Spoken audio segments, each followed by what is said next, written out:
1990년 10월 13일 텔레비전 속 대통령의 목소리가 차갑게 울렸다. 범죄와의 전쟁. 그 한 문장이 떨어진 뒤 서울의 밤은 방향을 바꿨다. 내용은 그대로였지만 빛 아래서 숨던 것들이 하나씩 끌려 나왔다. 1990년대 초 서울구치소. 새벽에 콘크리트 냉기가 독방 바닥에서 올라와 뼛속을 파고들던 시간. 옷다 정종원은 러닝 셔츠를 손으로 찢었다. 짐을 싸는 대신 매듭을 만들었다. 한때 범서방파 행동대장 김태촌의 그림자라 불리던 남자. 사람들은 그를 부두목이라 불렀지만 그의 진짜 직함은 청소부였다. 조직의 더러운 일, 남들이 눈 돌리는 일, 책임이 남는 일. 늘 그의 손으로 끝났다. 그런데 지금 그 손은 이상할 만큼 조용했다. 세상에서 가장 단단했던 손이 마지막 순간에만 속도를 늦추는 이유는 뭘까?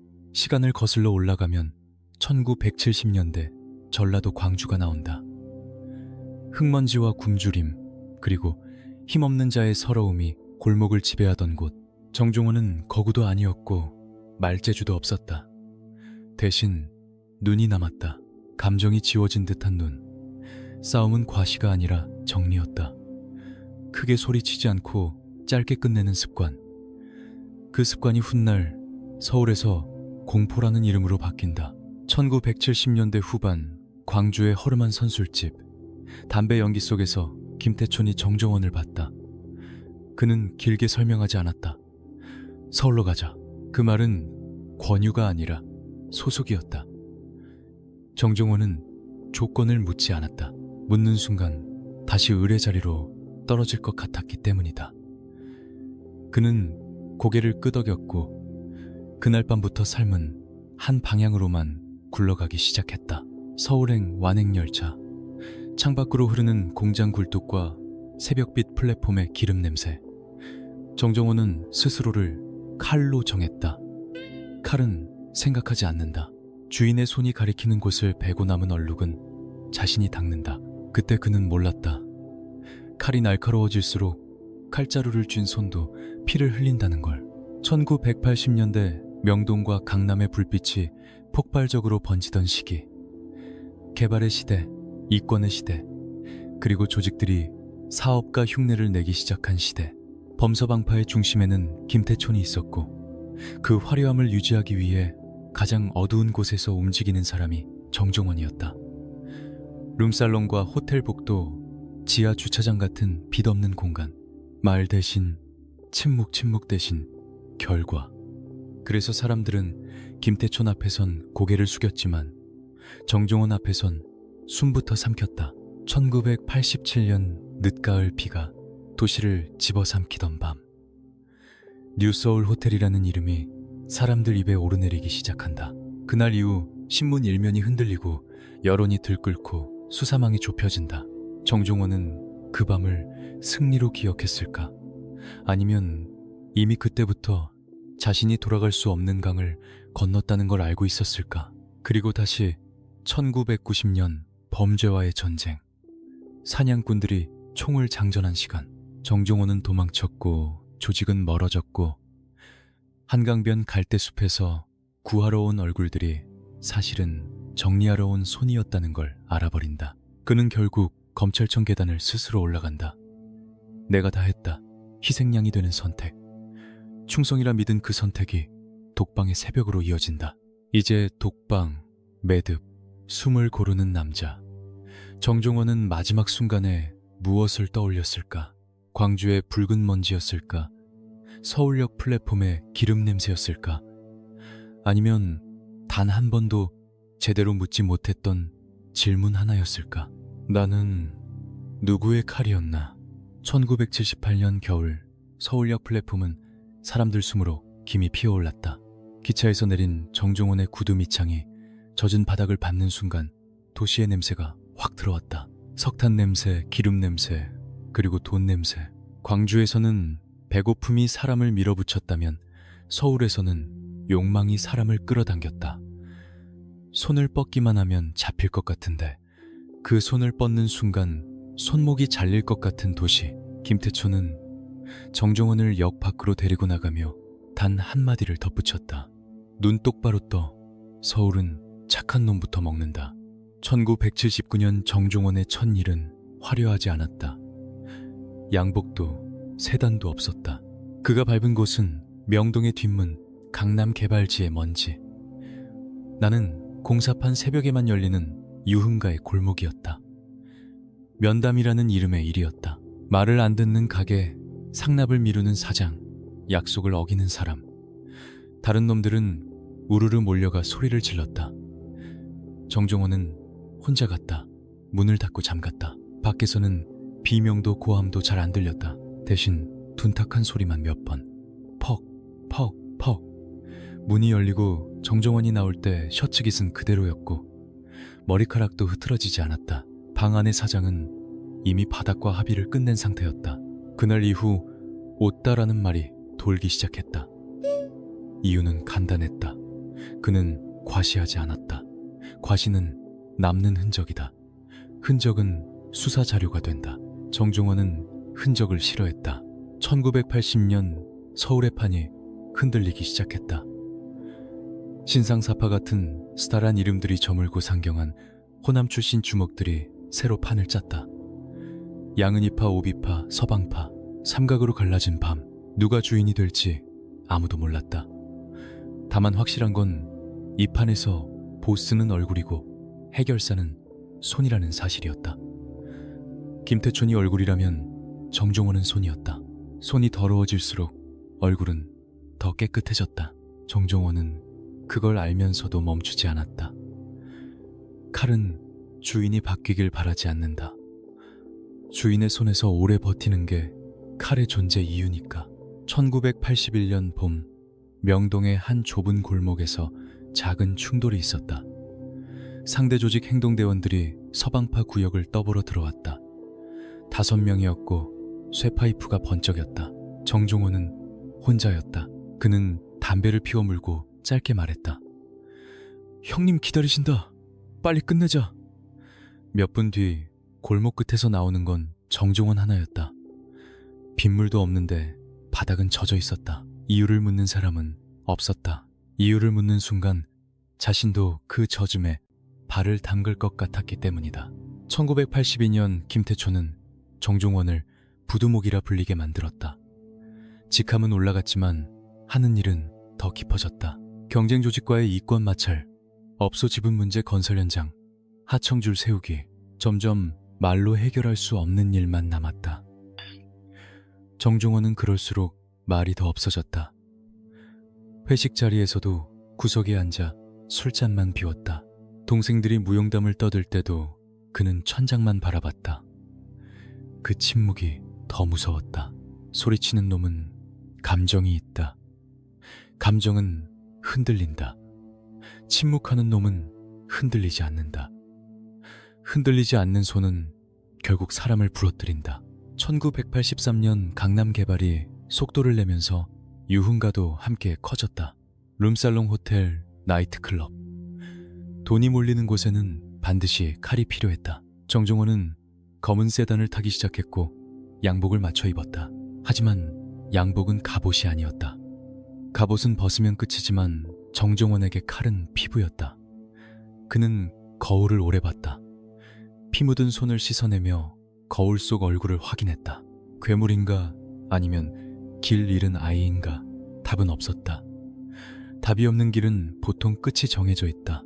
1984년 어느 밤 김태촌이 조용히 말했다. 종원아, 이제는 경고로 안 된다. 그 말은 곧바로 선을 넘으라는 뜻이었다. 더 크게, 더 깊게, 더 확실하게. 정종원은 고개를 끄덕였다. 표정은 변하지 않았지만 주먹 안쪽이 하얗게 질렸다. 그날부터 서울의 밤은 조금씩 달라졌다. 그리고 정종원이라는 이름도 더 이상 뒷문에서만 속삭여지지 않게 된다. 그가 처음으로 큰 판의 냄새를 맡은 순간은 언제였을까? 호텔의 복도였을까? 아니면 강남 지하 주차장의 컨테이너였을까? 다음 밤 정종원은 드디어 그 문 앞에 서게 된다. 문이 열리면 돌아갈 길은 없다. 밤은 늘 같은 얼굴을 하고 있었다. 강남의 네온이 번쩍여도 그 빛이 닿지 않는 곳은 더 검어질 뿐이었다. 정종원이 자주 불려가던 장소는 화려한 룸이 아니었다. 공사가 멈춘 지하 주차장 비어있는 컨테이너 창문 없는 사무실. 빛이 없으니 표정도 필요 없었다. 1985년 무렵 조직의 판은 주먹에서 이권으로 넘어가고 있었다.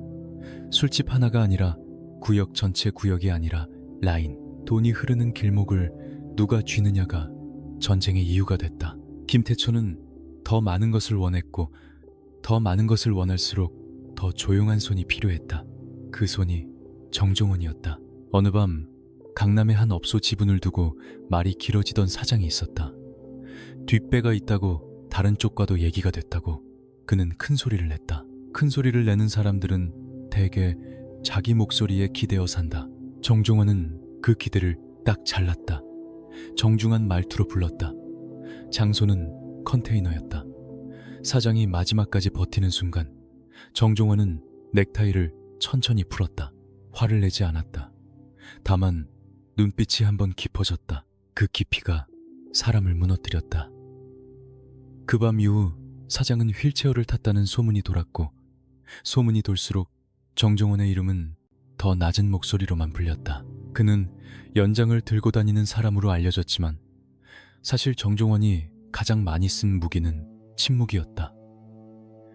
담배 한 대가 타들어갈 동안 한마디도 하지 않고 상대의 눈을 보던 시간, 그 시간에 사람들은 스스로를 팔았다.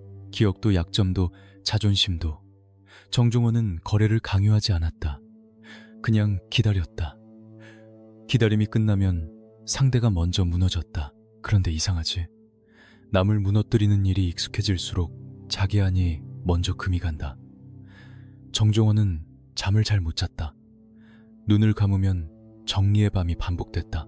바닥에 차가움 닫히는 문, 끝내 삼켜진 숨. 술로 지워보려 했지만 술은 냄새만 더 진하게 만들었다. 새벽이면 그는 거울을 봤다. 양복은 멀쩡한데 눈밑이 꺼져 있었다. 누가 봐도 성공한 사내인데 자신만은 안다. 이건 성공이 아니라 소모라는 걸. 형님들, 여기까지 듣고도 계속 따라오실 겁니까? 구독이랑 좋아요 한 번씩 눌러주시면 이 어둠의 기록을 끝까지 파헤쳐 보겠습니다. 1986년으로 들어서면서 경쟁 조직들의 숨이 가까워졌다. 양은이파는 다시 판을 노렸고 오비파도 틈을 봤다. 작은 마찰이 큰 싸움으로 번졌다. 이때부터 김태촌의 말투가 달라졌다. 확실하게 보여줘야 한다. 그 말은 결국 본보기를 만들라는 뜻이었다. 정종원은 고개를 끄덕였지만 속에서는 알 수 없는 서늘함이 올라왔다. 본보기는 한 번으로 끝나지 않는다. 본보기는 더 큰 본보기를 부른다. 끝은 늘 커진다. 그리고 그 무렵 이상하게도 호텔이라는 단어가 자주 들리기 시작했다. 사람 많은 곳, 눈 많은 곳, 그래서 더 위험한 곳. 정종원은 알았다. 그 문을 열면 서울 전체가 자신을 보게 된다는 걸. 유령으로 살던 시간이 끝난다는 걸. 비가 오기 시작했다. 아직은 약한 빗방울. 하지만 도시가 빗소리에 잠기기 전에 누군가는 먼저 문을 부수러 갈 것이다. 정종원은 그날 밤 손목시계를 한 번 더 확인했다. 시간이 됐다는 뜻이었다. 1987년 늦가을 서울 하늘은 구멍이 난 것처럼 비를 쏟아냈다. 강남의 아스팔트는 검은 거울이 되어 네온을 비틀어 비췄고 빗물은 하수구로 내려가며 도시의 비밀까지 함께 삼키는 듯했다. 그 밤 뉴서울 호텔 뒤편 골목에 검은 세단들이 장례 행렬처럼 줄을 섰다. 차 안은 조용했다. 히터도 꺼져 있었다. 담배 연기만 천천히 떠다녔다. 정종원은 앞좌석에서 창밖을 봤다. 유리창을 타고 흐르는 빗줄기 너머로 호텔 간판에 붉은 불빛이 번져 보였다. 그는 손목시계를 확인했다. 야광 바늘이 자정을 정확히 가리켰다. 시간이란 건 늘 공평한 척하지만 어떤 밤엔 한쪽 편을 든다. 오늘은 사건의 편이었다. 며칠 전 김태초는 술잔을 내려놓으며 말했다. 이번엔 크게 남겨. 말이 아니라 흔적으로. 정종원은 대답하지 않았다. 대답하는 순간 책임이 목소리에 묻어날 것 같아서였다. 그는 늘 그랬다. 책임은 손에만 묻히고 입술은 깨끗하게 남겨두는 사람. 그렇게 살아야 오래 산다고 배웠다. 하지만 오래 산다는 건 오래 죄책감을 끌어안는다는 뜻이기도 했다. 무전기에서 짧은 잡음이 튀었다. 정종원은 낮고 건조하게 말했다. 들어간다. 더 긴 말은 필요 없었다. 차문이 열리는 소리가 빗소리에 묻혔고 검은 양복의 사내들이 비 속으로 내려섰다. 우산은 없었다. 비를 피하는 건 오늘의 목적이 아니었다. 목적은 기억을 남기는 것, 상대가 평생 잊지 못할 밤을 만드는 것, 그리고 그 기억은 늘 누군가의 인생을 비틀어 놓는다. 남의 인생만이 아니라 자기 인생도. 로비의 회전문이 돌아가며 바람이 들이쳤다. 젖은 구두가 대리석을 밟자 또각거리는 소리가 유난히 크게 울렸다. 프런트 직원들의 눈이 커졌다. 누군가는 전화기를 향해 손을 뻗었다가 정종원의 시선과 부딪히고 그대로 멈췄다. 살고 싶으면 아무것도 하지 말아야 한다는 걸 그들은 본능으로 알았다. 서울의 밤은 그렇게 사람을 빨리 가르쳤다. 정종원은 엘리베이터 앞에 섰다. 거울에 비친 얼굴은 창백했다. 공포라기보다 오래 참은 피로에 가까웠다.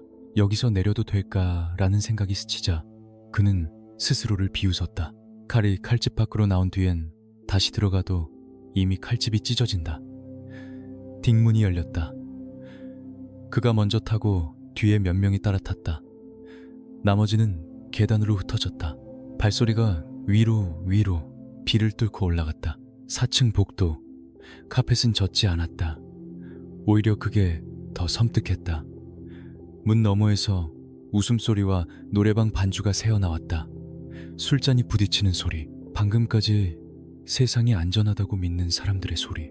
정종원은 잠깐 멈췄다. 숨을 들이마셨다. 휘발유 같은 향수, 달콤한 술 냄새, 그리고 인간이 방심할 때 나는 냄새. 그는 문손잡이를 바라보며 속으로 계산했다. 오늘 밤이 끝나면 신문이 조용히 넘어갈까? 아니면 세상이 이 복도를 들여다보게 될까? 범죄와의 전쟁 같은 말이 공기 중에 떠다니던 시대였다. 작은 불씨도 언젠가 큰 불길이 된다. 하지만 김태초는 불길을 두려워하지 않았다. 불길이 크면 사람들은 더 빨리 고개를 숙이니까. 옆에 사내가 둔탁한 물건을 손에 쥐었다. 정종원은 고개를 아주 작게 끄덕였다. 문 앞에서 시간은 늘 느려진다. 누구나 이 순간만큼은 자기가 선택할 수 있다고 착각한다. 하지만 선택은 이미 끝났다. 정종원의 눈이 문 손잡이에 고정됐다. 문이 열리면 누가 먼저 무너질까? 저 안의 웃음일까? 아니면 이 복도의 침묵일까? 그리고 그 무너짐이 결국 누구의 목을 조르게 될까? 쾅! 문이 부서지는 소리는 번개보다 먼저 귀를 찢었다. 웃음과 노래가 한순간에 꺼졌다.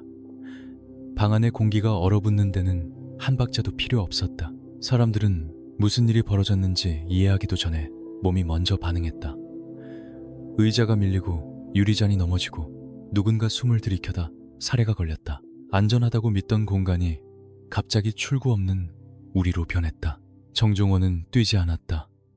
급한 사람은 늘 실수한다. 그는 천천히 안으로 걸어 들어갔다. 눈빛은 낮게 말은 더 낮게. 뒤따라 들어온 사내들이 방을 갈라 막았다. 누군가는 문 쪽으로 달려가려다 멈췄다. 막힌 길 앞에서 사람은 본능적으로 진짜 주인을 찾는다. 그날 밤 주인은 웃고 떠들던 사람들이 아니었다. 테이블 위의 술병이 바닥으로 굴러 떨어졌다. 굴러가는 소리가 유난히 길게 들렸다. 정종원은 그 소리를 듣고도 표정을 바꾸지 않았다. 그는 공포가 터지는 순간을 오래 봐온 사람이다. 공포는 늘 같은 얼굴을 한다. 눈이 커지고 목이 마르고 손이 떨린다. 그리고 마지막에 자존심이 떨어진다. 그는 방 한쪽 끝으로 시선을 옮겼다.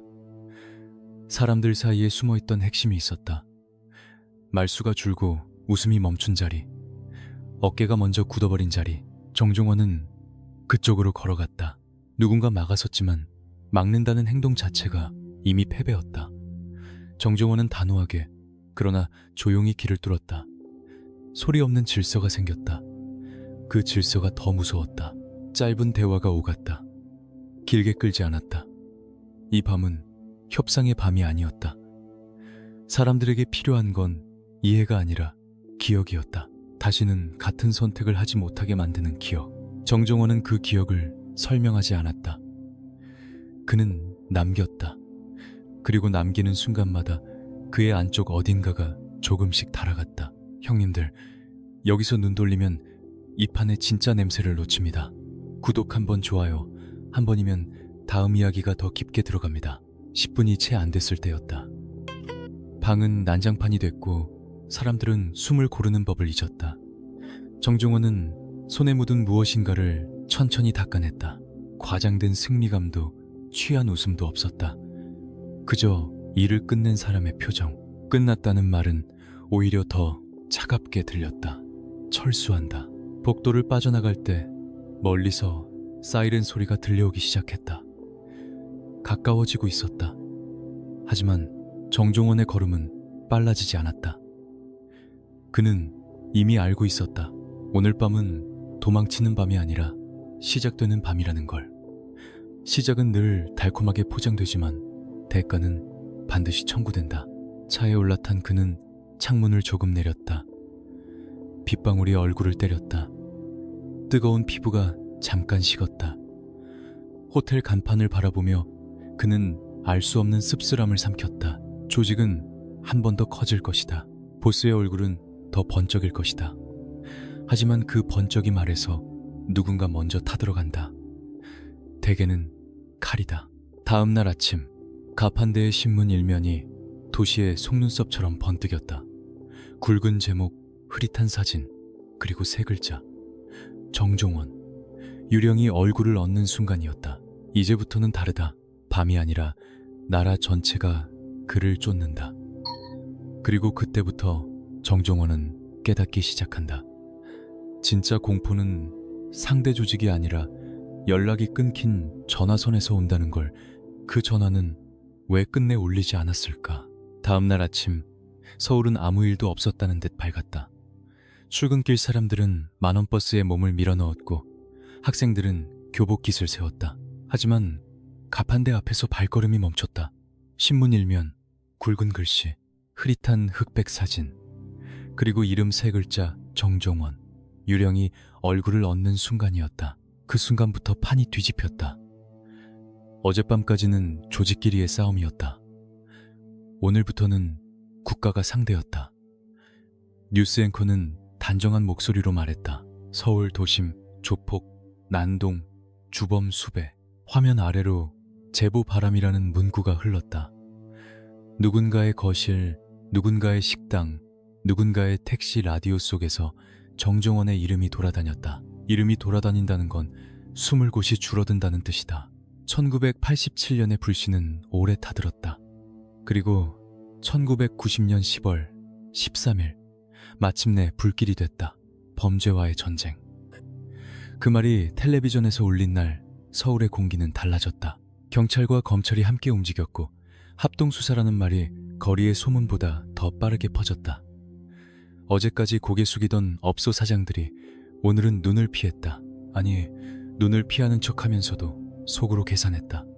저 사람은 이제 형님이 아니라 짐이다. 정종원은 처음 며칠 익숙한 공간에 숨어 있었다.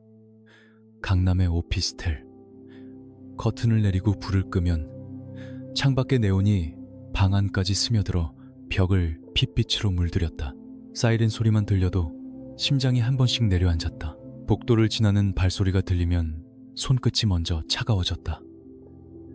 전쟁터에서 칼을 쥐던 손이 문손잡이 소리 하나에 떨리는 게 우스웠다. 그런데 진짜 공포는 늘 이렇게 온다. 큰 소리로 오지 않는다. 조용히 일상처럼 온다. 그는 전화를 들었다. 조직의 비상연락선. 연결음이 몇 번 울리고 끊겼다. 다시 또 끊겼다. 이 도시에서 가장 무서운 소리는 총성이 아니라 연결되지 않는 소리였다. 지금은 연결할 수 없습니다. 그 기계적인 안내가 사람을 미치게 했다. 칼은 주인을 믿고 버텼다. 그런데 주인이 칼집을 닫아버리면 칼은 어디로 가야 하나? 며칠 뒤 후배 하나가 어렵게 전화를 받았다. 목소리는 작았다. 너무 작아서 마치 다른 사람이 된 것 같았다. 형님, 당분간 연락하지 마십시오. 분위기 안 좋습니다. 그 한마디, 안 좋다는 말은 사실 이런 뜻이었다. 형님, 지금은 형님이 부담입니다. 정종원은 대답하지 않았다. 대답하는 순간 자신이 버려졌다는 사실을 인정하게 될까봐 그는 결국 더 깊은 곳으로 내려갔다. 화려한 호텔이 아니라 곰팡이 냄새가 코를 찌르는 허름한 여관. 벽지는 들떠 있었고 형광등은 깜빡였다. 밤이면 옆방에서 술 취한 웃음이 새어나왔고 새벽이면 누군가 토하는 소리가 복도를 긁었다. 한때 서울의 밤을 정리하던 남자가 이제는 그 밤의 찌꺼기 속에 몸을 숨기고 있었다. 그때부터 그는 거울을 더 자주 봤다. 눈밑이 꺼지고 뺨이 말라 있었다. 이름은 신문에 남았는데 얼굴은 점점 사라졌다. 그리고 마음속에서 가장 더러운 생각이 고개를 들었다. 토사구팽. 사냥이 끝나면 사냥개는 정리된다. 옛말이 이렇게 정확할 줄은 몰랐다. 어느 밤 낡은 삐삐가 짧게 울렸다. 숫자 몇 개, 익숙한 암호. 정종원의 숨이 돋았다. 드디어 조직이 움직이는 건가? 구하러 오는 건가? 아니면 정리하러 오는 건가? 삐삐의 숫자는 짧았다. 짧을수록 무겁다. 공중전화, 접선, 혼자. 그 세 단어가 정종원의 입안에서 모래처럼 굴렀다. 그는 삐삐를 몇 번이나 다시 확인했다. 오타가 아니었다. 혼자 와라. 그 말이 귓속에서 딱딱하게 붙어 떨어지지 않았다. 1990년대 초 어느 밤 한강변. 낚시터라고 불리기엔 너무 버려진 자리였다. 가로등도 없고 갈대만 바람에 몸을 비볐다. 정종원은 약속 시간보다 30분 먼저 도착했다. 습관이었다. 싸움이든 도피든 먼저 도착하는 놈이 산다. 그는 갈대숲 사이로 몸을 낮췄다. 강바람이 젖은 옷깃을 파고들었다. 멀리 올림픽대로를 달리는 차, 불빛이 줄처럼 이어졌다. 저 불빛 속에는 평범한 사람들이 있다. 집으로 돌아가는 사람들, 내일을 걱정하는 사람들. 그런데 나는 왜 여기서 숨을 죽이고 있나? 정종원은 그 질문을 입 밖으로 내지 못했다. 입 밖으로 내는 순간 정답이 나올까봐 헤드라이트가 꺼졌다. 검은 세단 2대가 낚시터 입구에 멈췄다. 문이 열리고 건장한 사내들이 내렸다. 정종원은 그 얼굴들을 알아봤다. 같이 술 마시던 동생들, 같이 웃던 동생들. 그 얼굴을 보는 순간 가슴 한쪽이 잠깐 따뜻해졌다. 그런데 바로 다음 순간 그 따뜻함이 얼음으로 바뀌었다. 그들이 들고 있는 건 여행 가방도 여권도 아니었다. 신문지에 감싼 길쭉한 것들, 야구방망이, 쇠파이프. 누군가는 주머니에서 장갑을 꺼내 꼈다. 작업할 때 끼는 장갑. 정종원은 입술을 깨물었다. 피맛이 났다. 구하러 온 게 아니었다. 정리하러 온 거였다. 배신감이 치밀었냐고 이상하게도 분노는 늦게 왔다. 먼저 온 건 체념이었다. 결국 이렇게 되는구나. 사냥이 끝나면 사냥개는 삶아진다. 조직은 살아남아야 하고 살아남기 위해선 짐을 버린다. 그 짐이 자신이라는 걸 정종원은 그제야 또렷하게 봤다. 그는 숨을 길게 내쉬었다. 그 순간 갈대숲은 그의 무덤이 될 수도 있었다. 그때 멀리서 또 다른 불빛이 다가왔다. 처음엔 한두 개였는데 순식간에 10개 가까이 늘었다. 그리고 들렸다. 사이렌, 요란한 금속성 비명. 경찰차들이 낚시터를 포위하듯 밀려들어왔다. 누군가 소리쳤다. 꼼짝마 정종원은 눈을 가늘게 떴다. 이건 우연일까? 아니면 누군가가 일부러 판을 짠 걸까? 조직이 그를 정리하려는 자리, 경찰이 그를 잡으려는 자리, 두 칼날이 한꺼번에 내려오는 자리. 정종원은 그 한가운데에 있었다. 현장은 아수라장이 됐다. 조직원들은 당황해 차로 뛰었다. 경찰은 손전등을 흔들며 달려들었다. 누군가는 넘어졌고 누군가는 욕을 했다. 그 혼란 속에서 정종원은 아주 짧은 시간 선택을 해야 했다. 강물로 뛰어들어 끝낼 것인가? 여기서 수갑을 찰 것인가? 아니면 제3의 길을 택할 것인가? 차가운 한강물이 발목을 적셨다. 물은 냉정했다. 물은 누구 편도 들지 않는다. 정종원은 물속에 한 발을 더 넣었다가 멈췄다. 그는 죽음이 두려운 사람이 아니었다. 다만 죽으면 끝난다. 끝나면 어떤 것도 증명할 수 없다. 그는 문득 떠올렸다. 김태촌의 얼굴, 눈 똑바로 떠. 그래, 눈을 똑바로 떠야 한다. 이 판에서 마지막까지. 정종원은 어둠 속으로 몸을 던져 포위망을 비틀어 빠져나왔다. 진흙을 뒤집어 쓰고 숨을 씹어 삼키며 그리고 깨달았다. 이제는 어디에도 갈 곳이 없다. 조직도 적이고 경찰도 적이다. 그렇다면 남은 길은 하나다. 그가 평생 가장 싫어했던 곳. 빛이 너무 밝아서 그림자가 숨을 수 없는 곳. 검찰청. 그는 공중전화 부스에 들어갔다. 수화기를 든 손이 미세하게 떨렸다. 번호를 눌렀다. 연결음. 나 정종원입니다. 지금 들어갑니다. 짧은 한마디, 그리고 끊었다. 그건 항복이 아니었다. 마지막 거래였다. 내가 다 안고 간다. 대신 머리는 건드리지 마라. 이제 정종원은 스스로 계단을 오르러 간다. 플래시가 터지고 질문이 쏟아지고 칼날 같은 유혹이 기다리는 곳으로. 그곳에서 그는 과연 입을 열까? 아니면 끝까지 침묵으로 버틸까? 1990년 가을밤 서울지검 앞 계단은 이상하게도 환했다. 가로등보다 카메라 플래시가 더 밝았고 그 빛은 사람의 숨은 구석을 용서하지 않았다. 정종원은 젖은 옷깃을 털지도 않았다. 진흙이 말라붙은 구두로 계단을 한 칸씩 올랐다. 도망칠 때의 발걸음이 아니라 스스로 들어가는 발걸음이었다. 기자들이 몰려들었다. 마이크가 얼굴 앞으로 들이밀렸다. 뉴스홀 호텔 사건 맞습니까? 윗선 지시였습니까? 김태촌입니까? 그 질문들은 총알처럼 날아왔다. 하지만 정종원은 고개를 숙이지도 고개를 들지도 않았다. 입술만 굳게 다물었다.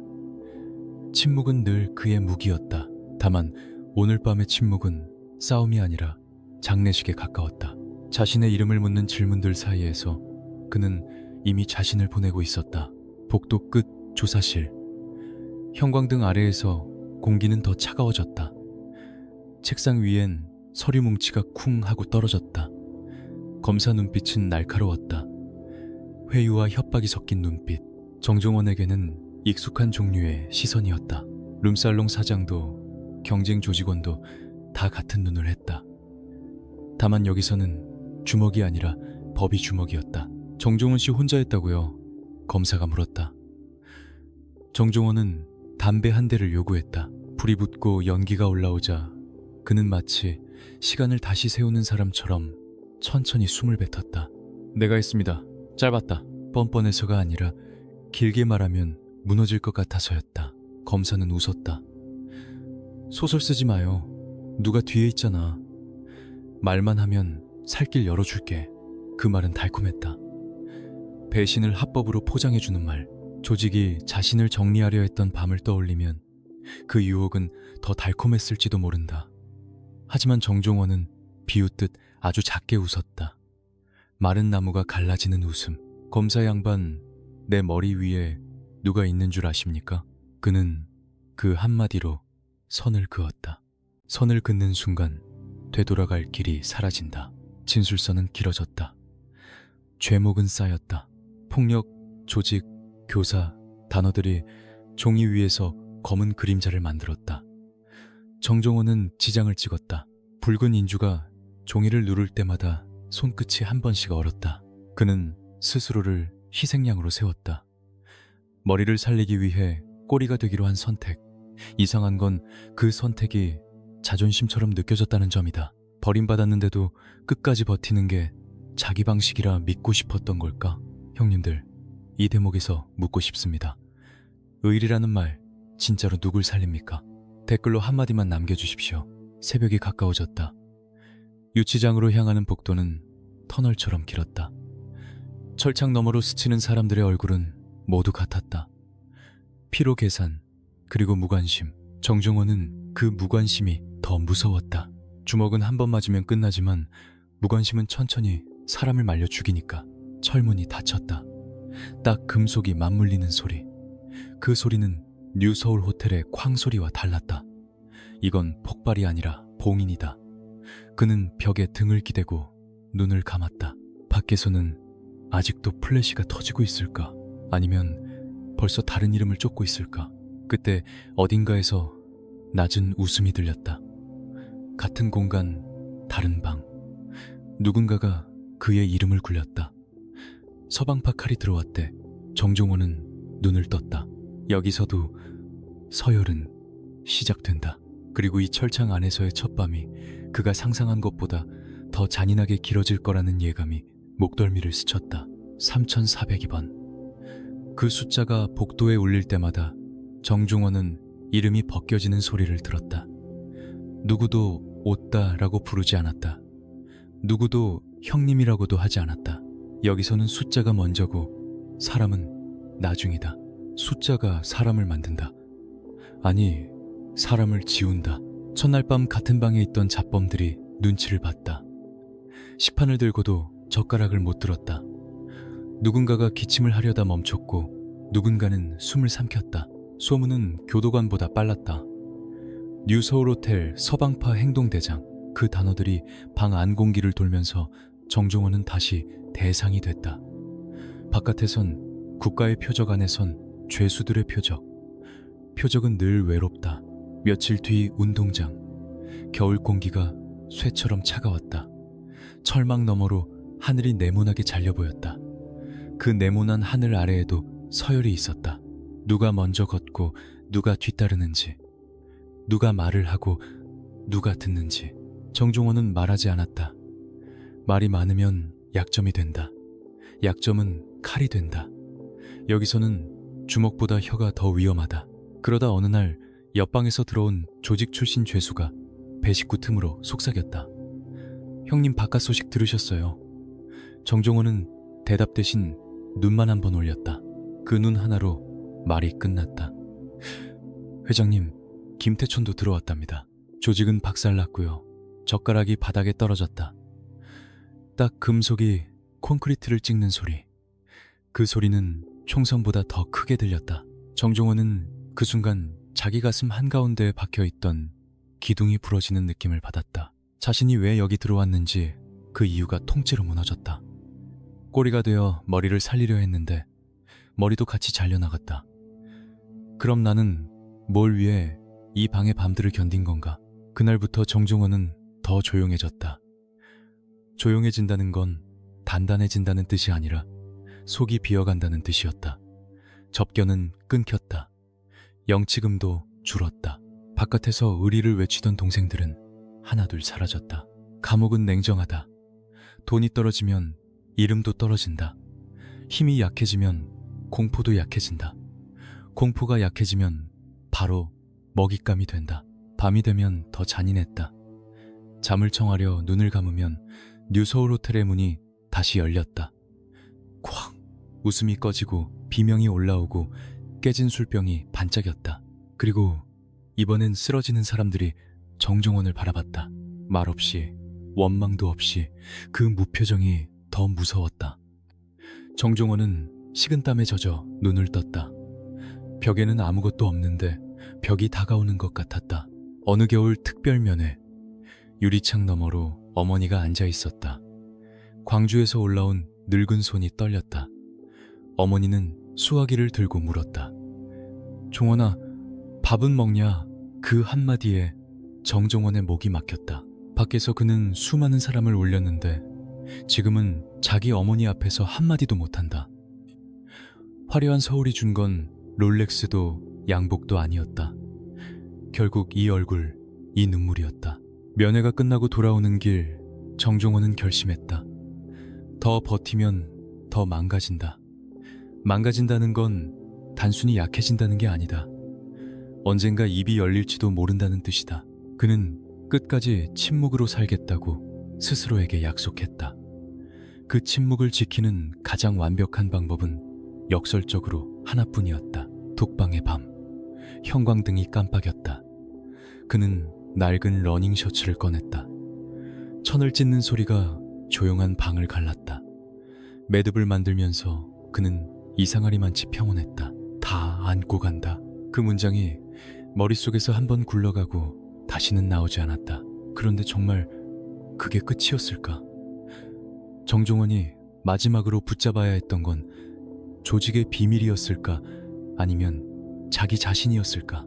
새벽은 소리부터 지웠다. 복도의 발소리도 멀리서 끓는 보일러 소리도 그날따라 유난히 멀었다. 독방 안에서 들리는 건 정종원의 숨뿐이었다. 들이마시고 내쉬고 그 단순한 리듬이 이상하게 낯설었다. 한때 그는 남의 숨을 끊는 쪽에 더 익숙했다. 그런데 이제는 자기 숨이 이렇게 크게 들린다. 웃기지, 사람은 끝에서야 자기 몸을 제대로 듣는다. 그는 매듭을 다시 당겨봤다. 한 번, 두 번 손가락이 기억하고 있었다. 줄을 만들고 꼬고 조이는 감각. 도구를 쥐던 손이 이제 천을 쥔다. 차이가 있다면 하나. 예전엔 상대가 있었고 지금은 자기뿐이라는 것. 그 차이가 생각보다 크다. 상대는 원망이라도 남기는데 자기에게는 변명할 곳이 없다. 정종원은 벽에 등을 기대고 앉았다. 눈을 감자 시간이 뒤로 흘렀다. 광주의 흙먼지, 서울역 플랫폼의 기름 냄새, 뉴서울 호텔의 복도, 검찰청 계단의 플래시, 그리고 철창 안에서 들려온 그 한마디, 회장님도 들어왔답니다. 그 말이 칼처럼 다시 꽂혔다. 그는 자신이 꼬리가 되어 머리를 살릴 수 있다고 믿었다. 믿었다기보다 믿고 싶었다. 그래야 지금까지의 삶이 의미가 되니까. 의미가 없으면 피가 너무 아깝다. 그런데 세상은 그에게 말했다. 의미 같은 건 없다. 남는 건 기록과 처벌뿐이다. 독방 문 밑으로 종이 한 장이 미끄러져 들어왔다. 교도관이 던진 공문 같은 건 아니었다. 누군가가 흘린 신문 조각이었다. 조폭 간부 자살 시도 같은 제목이 흐릿하게 찍혀 있었다. 정종원은 그 종이를 한참 바라보다가 손으로 구겼다. 세상은 벌써 결론을 만들어 놓는다. 살아있어도 죽어도 그는 그 결론이 싫었다. 그래서 더 단호해졌다. 남이 써주는 결말이 아니라 자기가 끊는 결말. 그는 작은 종이 조각을 꺼냈다. 긴 유서는 쓰지 않았다. 긴 말은 미련이다. 미련은 약점이다. 그는 딱 한 줄만 남겼다. 다 안고 간다. 찾지 마라. 글씨는 반듯했다. 흔들리지 않았다. 그게 더 무서웠다. 흔들림이 없다는 건 마음이 이미 떠났다는 뜻이니까. 의자 위에 올라섰다. 줄이 목에 닿자 차가운 감촉이 피부를 깨웠다. 그는 순간 아주 짧게 웃었다. 자기 인생을 이렇게 정리하는 게 마지막까지도 너무 정종원답다고 생각했을까? 아니면 그 웃음조차 오랜 습관이 남긴 껍데기였을까? 그때 복도 끝에서 작은 금소금이 났다. 열쇠가 부딪히는 소리. 순찰 시간이 다가오고 있었다. 그는 숨을 크게 들이마셨다. 이 공기, 이 냄새, 이 차가움, 이제 끝이다. 의자를 밀었다. 텅 둔탁한 소리. 몸이 허공에서 흔들렸다. 본능이 발버둥 쳤다. 손이 허공을 긁고 발이 공기를 찼다. 하지만 정종원은 이를 악물었다. 버틴다는 건 원래 이런 거다. 마지막까지 자기 선택을 버티는 것. 시간이 흐르며 소리가 멀어졌다. 귀 안에서 웅웅거리는 소리만 남았다. 눈앞이 하얘지고 어깨가 내려앉았다. 그리고 어느 순간 모든 게 아주 조용해졌다. 놀랍도록 평온했다. 그 평온이야말로 그가 평생 한 번도 가져보지 못했던 것일지도 모른다. 몇 시간 뒤 아침 점호 전순찰을 돌던 신입교도관이 문 앞에서 멈췄다. 안쪽을 들여다보던 눈이 커졌다. 그리고 비명이 복도를 찢었다. 3402번, 3402번. 비상벨이 울렸다. 철문이 열렸다. 사람들의 발소리가 몰려들었다. 하지만 늦었다. 정종원의 몸은 이미 차가웠다. 그 소식이 교도소 안으로 퍼졌을 때 옆방의 누군가는 식사를 멈췄다. 숟가락을 내려놓고 잠시 허공을 봤다. 그리고 조용히 고개를 숙였다. 독한 놈, 진짜 독했네. 정종원은 죽어서야 전설이 됐다.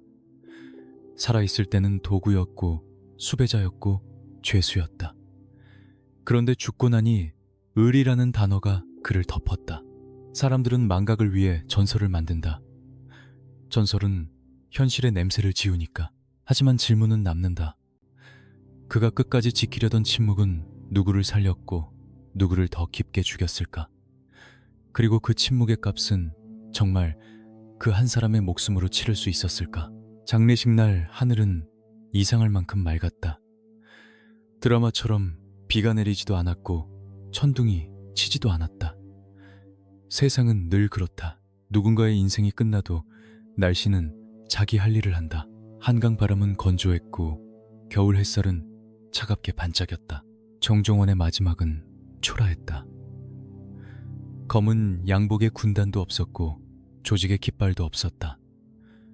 룸살롱에서 잔을 부딪히던 형제들도 없었다. 남은 건 늙은 어머니의 떨리는 손과 몇 안 되는 친척들 뿐이었다. 한강변에서 재가 바람에 흩날릴 때 어머니는 울지도 못했다. 울면 가슴이 찢어질 것 같아서 대신 입술을 깨물었다. 광주의 흙먼지 속에서 자라난 아들이 서울의 철창 안에서 끝났다는 사실이 어머니의 숨을 짓눌렀다. 신문사회면 귀퉁이에 짧은 기사 하나가 실렸다. 조폭 간부 자살. 그게 공식 기록의 끝이었다.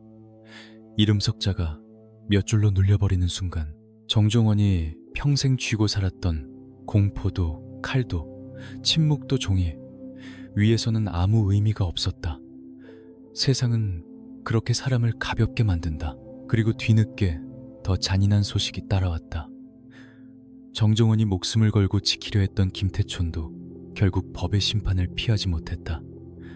서방파는 와해됐다. 조직원들은 뿔뿔이 흩어졌다. 어떤 놈은 다른 조직으로 들어갔고 어떤 놈은 어제의 형제를 팔아 오늘의 밥을 샀다. 정종원에 다 안고 간다는 문장은 누구도 살리지 못했다. 오히려 더 선명한 질문만 남겼다. 그럼 대체 그는 무엇을 위해 목을 걸었나?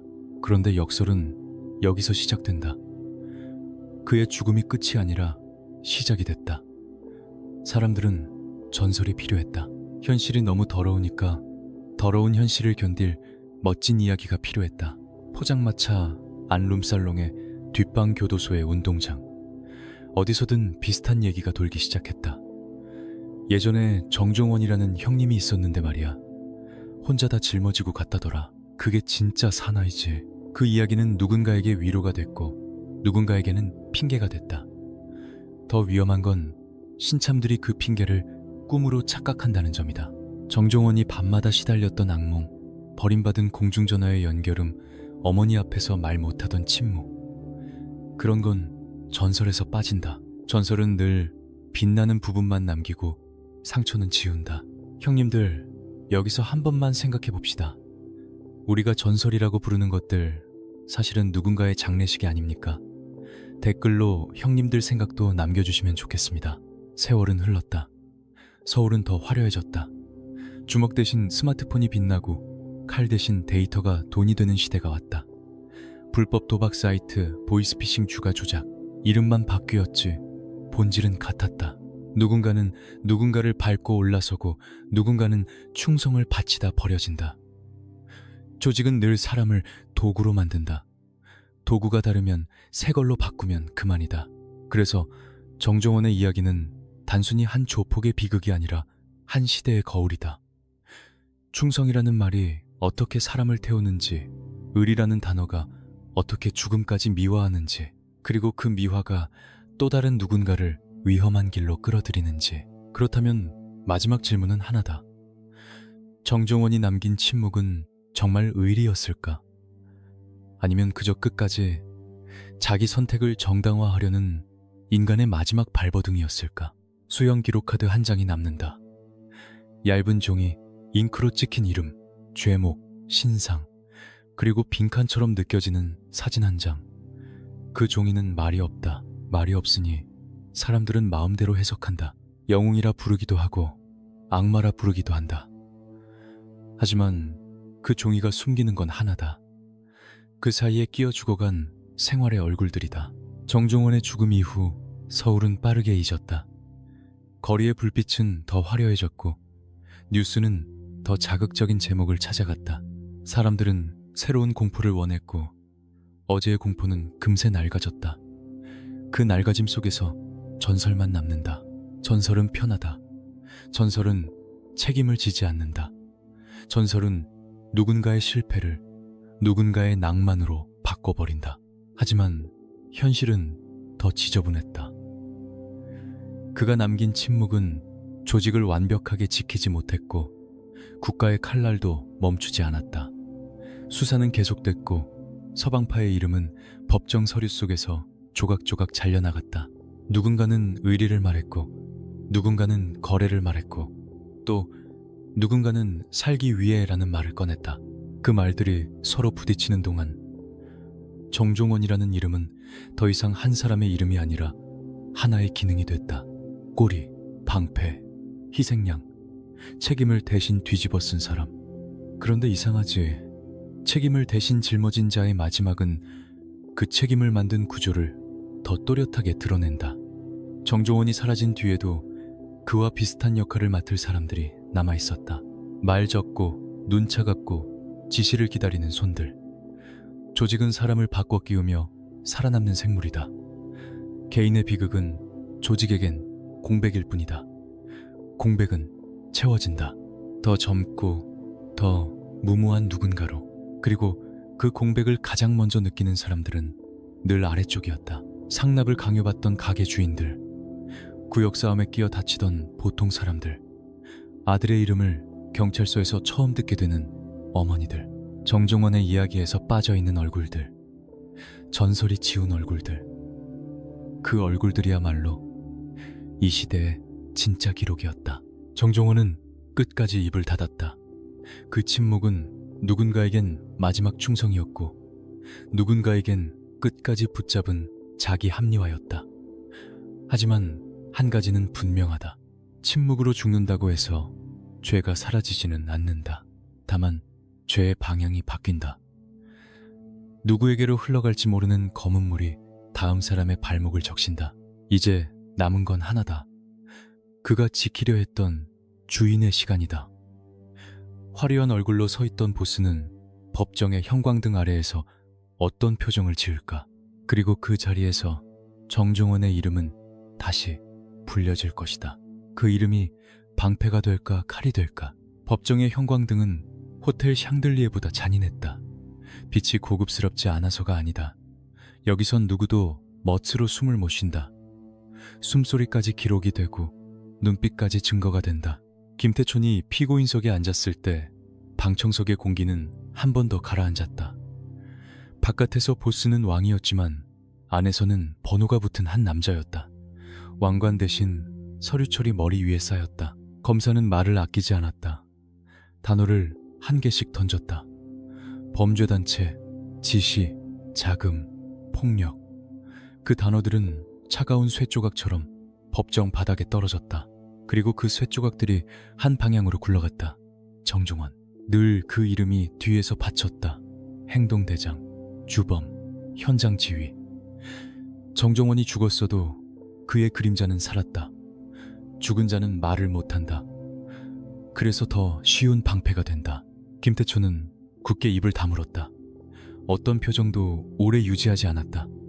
밖에서 배운 습관이었다. 표정은 빚이다. 빚은 잡히면 끝이다. 하지만 법정은 다르다. 여긴 잡히는 게 아니라 벗겨진다. 말하지 않아도 벗겨지고 침묵해도 벗겨진다. 정종원이 끝까지 지키려 했던 머리는 결국 칼날 위에 올랐다. 그 순간 정종원의 마지막 문장이 더 씁쓸하게 떠올랐다. 다 안고 간다. 찾지 마라. 그런데 세상은 찾았다. 찾지 말라는 것일수록 더 집요하게 파고든다. 조직은 그 사이에 바닥부터 무너졌다. 서방파라는 이름이 밖에서 금기어가 되자 남은 사람들은 제 살 길을 찾았다. 누군가는 다른 조직에 붙었다. 누군가는 동네 장사로 숨어들었다. 누군가는 입을 열었다가 다시 입을 닫았다. 의리는 그때부터 선택이 아니라 계산이 됐다. 형님이 무서운 게 아니라 수사망이 무서웠고, 주먹이 무서운 게 아니라 통장 압류가 무서웠다. 시대가 바뀐 게 아니다. 겁의 모양이 바뀐 것뿐이다. 정종원의 어머니는 그 모든 소식을 신문으로만 들었다. 전화는 오지 않았다. 조문도 없었다. 그가 목숨을 끊은 뒤에야 고개 숙이던 사람들은 실제 장례식장에는 나타나지 않았다. 그게 현실이다. 전설은 술자리에서만 빛난다. 햇빛 아래서는 다들 발걸음을 뺀다. 어머니는 아무 말도 하지 않았다. 말은 원망을 키우고 원망은 또 다른 지옥을 만든다는 걸 그 늙은 손이 먼저 알아버린 것 같았다. 형님들, 여기까지 오면 한 번쯤 묻고 싶습니다. 누가 진짜 보스였을까요? 밖에서 왕처럼 웃던 사람일까요? 아니면 안쪽에서 피를 뒤집어 쓰던 손일까요? 댓글로 형님들 생각을 남겨주시면 다음 장면에서 더 깊게 들어가겠습니다. 그리고 마지막으로 남는 건 이야기의 유통이었다. 정종원은 죽어서도 계속 팔렸다. 누군가는 그를 진짜 사나이라 불렀고, 누군가는 미련한 칼이라 불렀다. 하지만 둘 다 같은 착각을 품고 있었다. 사람은 칼이 아니다. 칼처럼 살면 결국 칼처럼 버려진다. 그 진실만은 법정 판결문보다 더 또렷했다. 그날 법정에서 판사가 서류를 넘기는 소리가 났다. 종이 넘기는 소리 하나가 사람 인생을 접어버린다.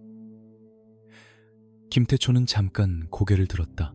그 눈빛엔 아직도 어딘가 단단한 것이 남아있었다. 그런데 그 단단함이 과연 자존심이었을까? 아니면 끝까지 인정하지 않겠다는 마지막 생존 본능이었을까? 판결이 내려지는 순간 정종원이 정말로 지키려 했던 것이 무엇이었는지가 드러난다. 하지만 그 진짜 대가는 법정이 아니라 철문 안에서 시작된다. 철문이 닫히는 소리는 늘 같은 음색을 가졌다. 무겁고 둔하고 되돌릴 수 없는 소리. 판결문이 내려온 날 교도소 복도는 이상하게 조용했다. 사람들은 큰 사건이 끝났다고 말했지만 안쪽에서는 큰 사건이 이제 시작이었다. 법정은 결말을 적고 감옥은 결말을 실현한다. 김태촌이 들어오자 분위기가 갈라졌다.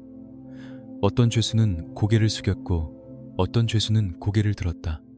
존경도 아니고 반항도 아니다. 계산이다. 저 사람과 붙으면 내가 살 수 있나? 저 사람을 건드리면 내가 죽나? 감옥의 인간관계는 늘 이렇게 단순하다. 화려한 말은 없다. 살아남는 방식만 있을 뿐이다. 그런데 김태촌에겐 살아남는 방식이 이미 있었다. 밖에서 조직을 굴리던 방식이 안에서도 그대로 작동했다. 돈이 움직이고 소문이 움직이고 사람들의 눈이 움직였다. 교도소는 격리된 세계 같지만 실은 밖과 이어진 관이다. 관의 구멍으로 돈이 들어오고 관의 구멍으로 지시가 나간다. 누구는 그걸 힘이라 부르고 누구는 병이라 부른다. 정종원이라는 이름은 그 시절에도 감옥 안에서 자주 떠올랐다. 그 칼은 끝까지 입을 안 열었다더라. 다 안고 갔다더라. 어떤 이들은 그 침묵을 칭송했고 어떤 이들은 비웃었다. 그런데 칭송과 비웃음 사이에서 가장 중요한 사실은 하나였다. 그의 침묵 덕분에 누군가는 시간을 벌었고 누군가는 목숨을 벌었다는 것. 그리고 그 시간과 목숨이 결국 누구를 위해 쓰였는지 그게 더 서늘했다. 김태초는 가끔 혼자 있는 시간을 가졌다. 바깥에서라면 상상도 못했을 고독. 교도소의 밤은 길고 벽은 말을 걸지 않는다. 그는 정종원의 죽음을 떠올렸을까? 떠올렸다면 어떤 감정이었을까? 미안함일까? 분노일까? 아니면 필요한 비용이라는 차가운 계산이었을까? 보스라는 자리는 원래 그런 자리다. 마음이 남아있으면 오래 못 산다. 하지만 마음이 완전히 없으면 결국 자기 자신도 못 믿게 된다. 시간은 흘렀고 사람들은 잊었다. 잊은 듯했다. 그런데 잊은 것들은 밤에 돌아온다. 술자리에서, 뉴스 속에서, 누군가의 한마디 속에서 정종원의 이야기가 계속 떠돌았던 이유도 그거다. 잊히지 않는 게 아니라 필요할 때마다 꺼내 쓰기 편했기 때문이다. 전설은 진실이 아니라 도구가 된다. 형님들, 여기서 한 번만 더 묻겠습니다. 누군가의 죽음이 다른 누군가의 시간이 되면 그 죽음은 과연 의리일까요? 거래일까요? 댓글로 형님들 생각을 남겨주시면 마지막 장으로 더 정확히 들어가겠습니다. 그리고 마지막, 결국 남는 건 후배들이었다. 새로 들어오는 놈들은 전설을 듣고 자란다. 전설이 멋있어 보이면 그 멋을 따라한다. 그러다 어느 날 똑같은 철문 소리를 듣는다. 똑같은 번호를 받는다. 그리고 똑같이 깨닫는다. 전설은 따뜻한 이야기가 아니라 차가운 통계라는 걸. 정종원의 죽음은 한 사람의 끝이 아니라 한 시대의 거울이었다. 그 거울 속에는 낭만도 의리도 없었다. 남아있는 건 한 줄뿐이다. 충성은 결국 누구의 손에 쥐어지느냐에 따라 독이 된다. 이제 마지막 장만 남았다. 정종원의 이름이 전설로 굳어지는 순간 그 전설이 누구를 또다시 어둠으로 끌어당기는지, 그리고 우리가 그 어둠을 어떻게 기억해야 하는지. 서울의 밤은 주인이 바뀌어도 냄새는 비슷하다. 네온과 담배 싸구려, 술, 그리고 누군가의 불안. 정종원이 사라진 뒤에도 그 냄새는 남았다. 다만 사람들은 그때는 그랬지 라고 말하며 웃어넘겼다. 웃음으로 덮는 건 기억이 아니라 두려움이다. 정종원은 죽어서 전설이 됐다. 살아있을 때는 누구의 칼이었고 누구의 방패였고 결국 누구의 꼴이었다. 그런데 죽고 나니 의리라는 단어가 그 위에 덮였다. 전설은 늘 그렇게 만들어진다. 피와 진흙을 씻어내고 마지막 장면만 남겨서 의자 넘어지는 소리, 흔들리던 그림자, 그리고 다 안고 간다. 사람들은 그 문장을 멋있다고 했다. 하지만 멋은 늘 멀리서만 보인다. 가까이서 보면 그건 한 인간이 더는 버틸 힘이 없었다는 고백에 가깝다. 그가 지키려 했던 건 조직의 비밀이었을까? 아니면 자기 자신이 무너졌다는 사실을 끝까지 인정하지 않으려는 마지막 자존심이었을까?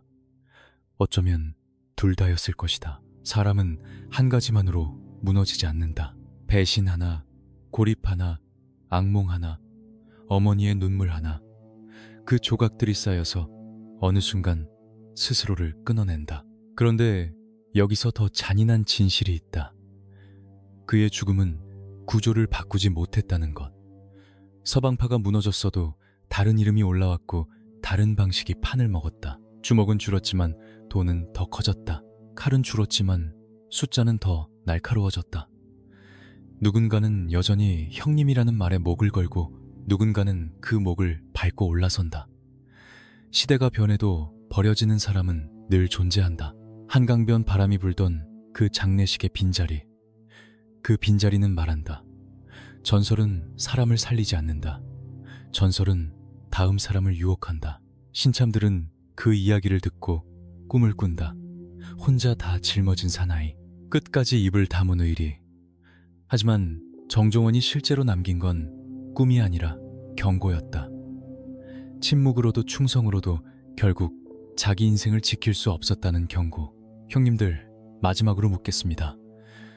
우리가 멋이라고 부르는 것들 중에 사실은 누군가의 장례식이었던 건 몇 개나 됩니까? 그리고 그 멋을 따라가면 우리도 결국 같은 철문 소리를 듣게 되는 건 아닙니까? 정종원의 이야기는 끝났다. 하지만 어둠은 끝나지 않는다. 어둠은 사라지는 게 아니라 얼굴을 바꾼다. 오늘도 누군가는 밤거리에서 스스로에게 속삭일 것이다. 나는 다르다. 정종원도 그랬다. 그래서 더 무섭다. 다음 전설의 이름은 지금 이 순간에도 어딘가에서 만들어지고 있으니까